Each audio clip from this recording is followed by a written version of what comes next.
तर नमस्कार मित्रांनो, आज माझ्यासोबत एक किस्सा घडला. म्हणजे काय झालं, पुणे कॅम्पमधून मी एक ट्रिप घेतली. सुरुवातीला दाखवले 45 रुपये. पुणे बसस्टॉपची होती, स्टेशन 2 किलोमीटर.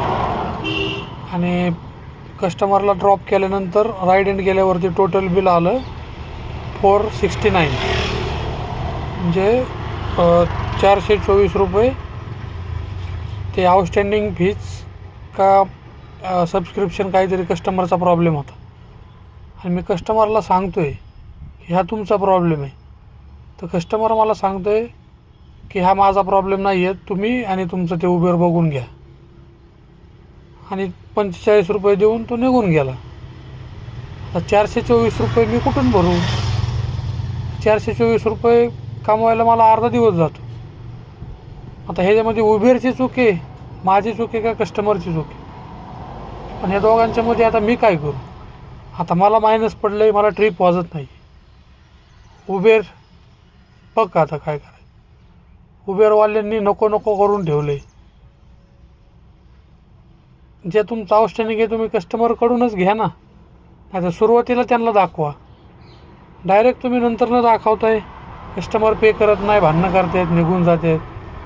ड्रायव्हर काय करणार ह्याच्यामध्ये? आता मी तुम्हाला कस्टमरचा व्हिडिओच्या शेवटी नंबर नाव आणि राईडचं फोटो पण टाकतो. आणि हा व्हिडिओ उबेरपर्यंत पोचवा.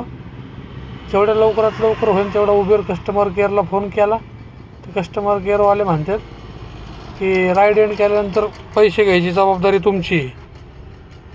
अरे पण कस्टमरने पैसेच नाही दिले, आम्ही घेणार कुठून? का त्याला मारून घेणार? हे उबेरला कसं नाही कळत? तुम्ही कस्टमर जेव्हा राईड बुक करतो ना त्यावेळेस कस्टमरला दाखवा ना तुम्ही की तुमचं आउटस्टँडिंग पे करायचे. तुम्ही कस्टमरला दाखवत नाही, डायरेक्ट राईड एंड केल्यावरती ड्रायव्हरला दिसते. आणि ड्रायव्हरने कस्टमरकडे पैसे मागितले तर कस्टमर देत नाही आहे. कस्टमर बोलतो की मला बुक करताना एवढे दाखवले, मी एवढेच देणार, मी का देऊ? ह्या ड्रायव्हरने काय करायचं? भिकारचोट उबेर, भंगार उबेर, सुधार जरा. हा व्हिडिओ उबेरपर्यंत पोचवा. मी कस्टमरची सगळी डिटेल व्हिडिओच्या शेवटी टाकत आहे. धन्यवाद.